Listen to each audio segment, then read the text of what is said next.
Yan, hello, hello po mga kapanalig, no, at fresh to fresh, no, katatapos ko lang maligo, no. Kahapon, meron akong naka-heart to heart talk na isang Katoliko, no, na pag-usapan namin yung kahirapan ng buhay, yung mga kalamidad na nangyayari sa iba't ibang bansa.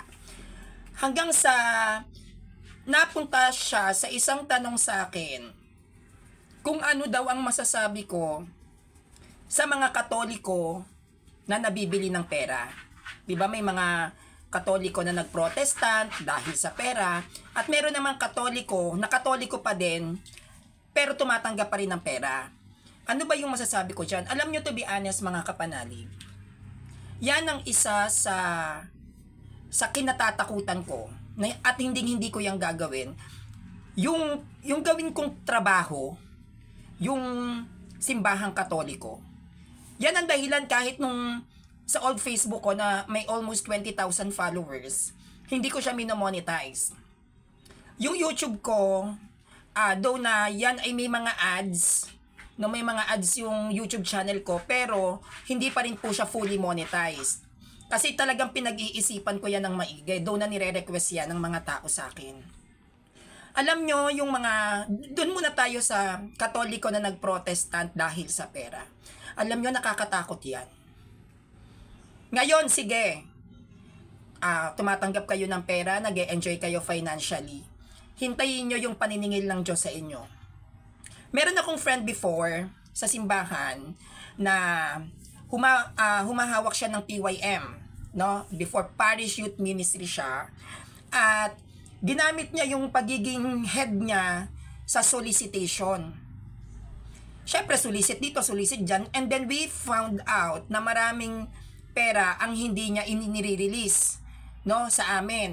Alam niyo po ba, dumating ang point sa ginagawa niya na nasira siya sa pera, nagkaroon siya ng malalang sakit. Nagkaroon siya ng brain tumor hanggang sa nakoma at namatay. Pero bago siya namatay, iniyak niya yan lahat. Humingi siya ng tawad at na-realize niya na mali. Mali na gamitin ng simbahan para pagkakitaan ng pera. Kasi sa totoo lang mga kapanalig, no, lalo na kapag ikaw ay kilala at sikat, andiyan dyan yung temptations talaga sa pere.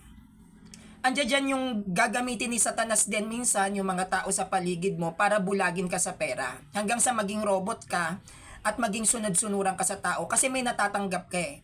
Kaya nga po ako, kung ako pinagkakakitaan ko o ginagawa kong hanap buhay, ang pagla-live ko, pwede ko yung gawin eh. Basta magiging robot ako.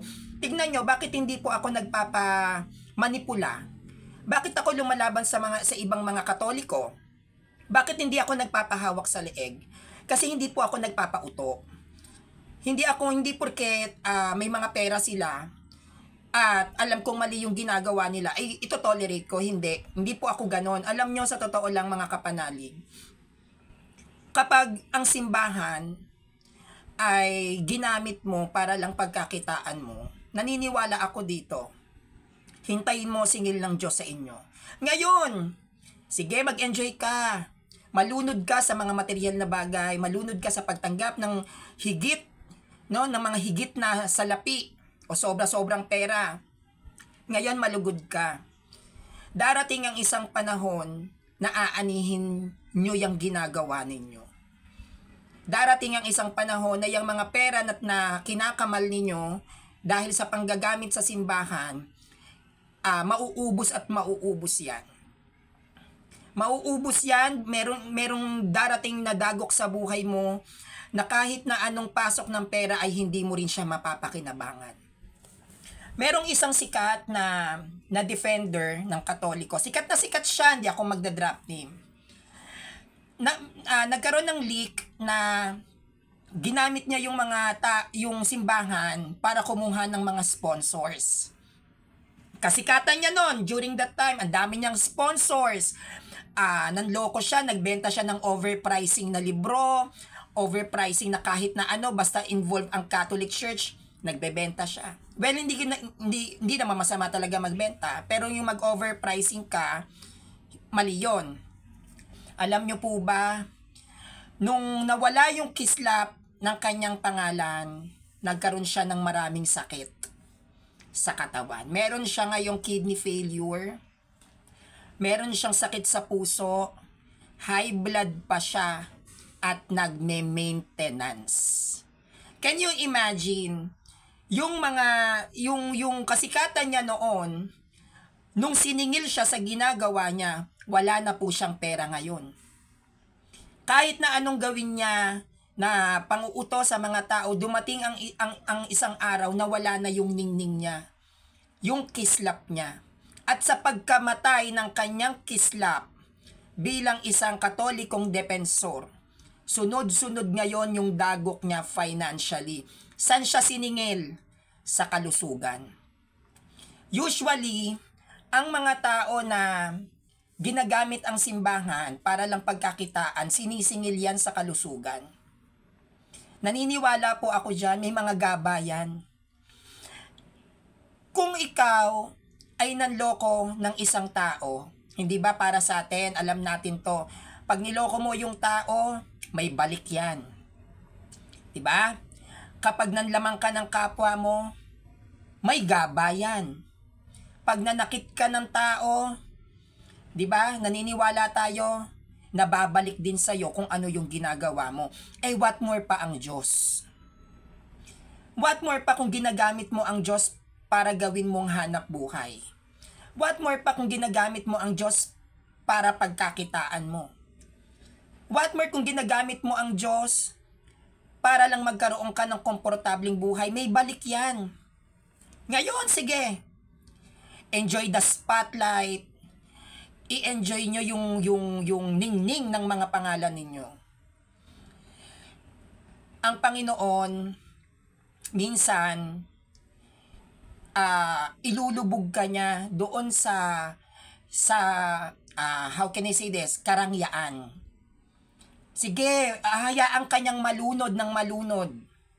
Sa panloloko mo, may tinatanggap kang pera, papahintulutan ng Diyos yan. Sige, manloko ka. Gusto mo ng maraming pera, tatanggap ka ng maraming pera. Pag nakasanayan nyo na yung ganyang sistema nyo, at saka yan babawiin ng biglaan. At darating ang dagok na yan sa panahon na hindi kayo handa. Kaya ako, I am proud na kahit na nilalait at kinukutsa ko ng mga tao na si Sanrio, bakla, si Sanrio, tignan nyo yung itsura, mapupunta sa impyerno, at least, hindi ako bayarang CFD. I defend the Catholic Church, hindi ako niloloadan ng simbahang Katolika.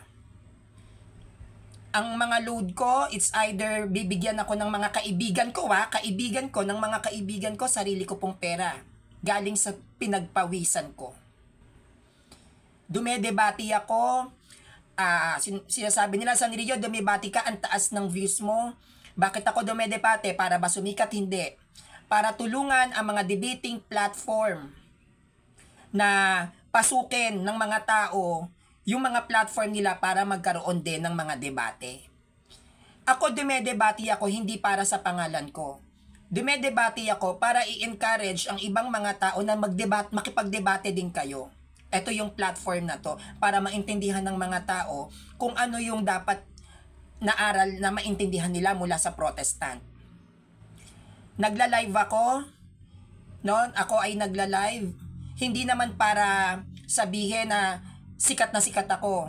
Nagla-live po ako para panatiliin yung init sa mga tao na dumedepensa. Kasi kailangan natin i-maintain yung init yung init na ginagawa natin para sa simbahan. Kasi kapag nawala na yung mga debaters na Catholic, manlalamig ang ibang Katoliko. Kaya ang ginagawa ko, ako yung nagpo-fuel sa kanila na sige, lumaban ka. Now, kung nakikita niyo yung mga post ko, di ba sinasabi sa akin ng ibang Katoliko, "Hoy, Sanrio, mali yan. Sanrio, ganito. Sanrio, ganyan." Bakit nga po ba ganon? May mga post ako na sinasadya kong magpabash. Alam nyo kung bakit? Magiging boring ang mga presentations ko pag wala akong bashers. Gustong-gusto ko yung mga bashers ko na yan. Kaya yung sinasabi nila na May galit ako sa puso, may galit ako sa puso kasi binabash ako, no. Actually, mahal na mahal ko yung mga bashers ko. At the more na binabash ako, the more na napag-uusapan ang bawat topic. Kaya nga ang mga kaibigan ko, lalo na sa bumubuo ng Ave Maristela, kilala nila ako, si Beshi Christian Garcia, magaling na content creator, kilala nila ako. Kapag ako nag-post at dinumog na ng Protestant or ng ibang Katoliko para i-bully ako, nag-e-enjoy ako doon. Kasi gusto ko na kapag ako ay gumawa ng isang eksena, hindi maboboring ang mga tao. Mag-e-enjoy sila. Kaya yung mga post ko, yung iba dyan, very technical. Yung ano yan style ko yan Style ko as being a CFD. Talagang sinasadya ko na, ay pag pinost ko to, mababash ako. O sige, post ko nga. At ina-expect ko naman talaga na mag-flood yung mga comments, diba?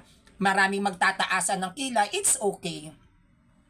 No, it's okay. Kasi sa akin, like what I've said, okay na magkaroon ako ng mga haters. Okay lang sa akin na magkaroon ako ng mga haters kesa magkaroon ako ng mga taong naiinggit sa akin. Kasi maraming pwedeng gawin ang inggit. Nandiyan dyan, pag inggit ka, sisiraan ka. Kapag inggit ka, lalaiting ka.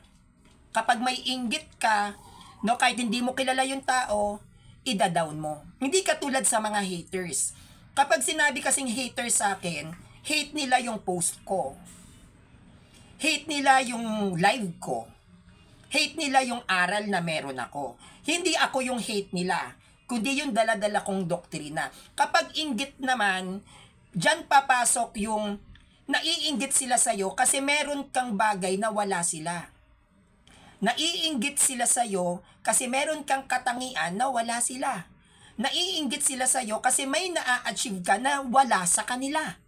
Naiinggit sila sa'yo kasi sa kabila ng kaliwat ka ng pambabash sa'yo, mahal ka pa din ng tao. Kaya yung mga inggit na yan, kapag yan ay pumasok sa tao, magkukumpulan yan. Gagawa yan ng isang grupo. Hanggang sa pag gumawa to ng isang grupo, tong mga inggitera na ito, at sama-sama kanilang aatakihin sa personalidad mo, yan sila yung mismong, hindi nila napapansin, sila mismo yung sumisira na sa mga image nila. Kaya sa akin, it's okay to be hated than to be envied. Mas okay sa akin yun, magalit ka, di magalit ka. Huwag ka lang maiinggit sa akin. Kasi yan ang pinaka-ayokong maramdaman ng tao sa akin, yung kainggitan ako. Kaya ako, payo ko sa lahat ng mga Katoliko dito at yung mga Katolikong nabili ng pera, lahat ng bagay aanihin natin yan. Kapag sobra at labis ang pang-aabuso ninyo sa simbahan na kinaaniban ninyo at ito ay pinagkakakitaan ninyo, gumagawa na lang kayo na content, nagde-defend kayo ng Catholic Church because of the money, hintayin ninyo ang oras ninyo. Kanya-kanyang panahon lang yan. May panahon ng paghihirap at may panahon ng kaginhawaan. May panahon ng pagtawa, may panahon ng pagtangis. May panahon ng kabusugan, may panahon ng tagutom. Hindi laging Pasko. Hindi laging papabor sa atin ang sitwasyon. Darating at darating ang isang panahon na kung ano ang iyong itinanim, yan ang aanihin mo. Kayo ang nakakaalam ng mga personal ninyong intensyon. At wala tayong maitatago sa Diyos. Kaya sige, magpayaman kayo. No? Bilugin nyo ang mga tao. Bilugin ninyo para makakuha kayo ng limpak-limpak na pera sa mga sponsors na yan. Pero ito lang ang sasabihin ko sa inyo. Kayo pa rin ang magiging talo sa huli. Pag ang kapangyarihan ng Diyos ay kumilos at pinatigil na kayo sa sobrang pang-aabuso ng ibang mga Katoliko sa mga Katolikong mapagbigay at hindi madadamo, tandaan ninyo, huwag niyong kakalimutan tong sasabihin ko. Hanggang sa huling hininga mo, wala kang gagawin kundi maghirap at tumangis. Araw-araw magkakaroon ka ng takot sa pagtulog at paggising dahil hindi mo alam kung gigising ka pa. Kaya ipagpatuloy ninyo ang panloloko sa mga tao. Maganda yan. Aanihin nyo yan. Todo-todo, bonggang-bonggang-bongbong.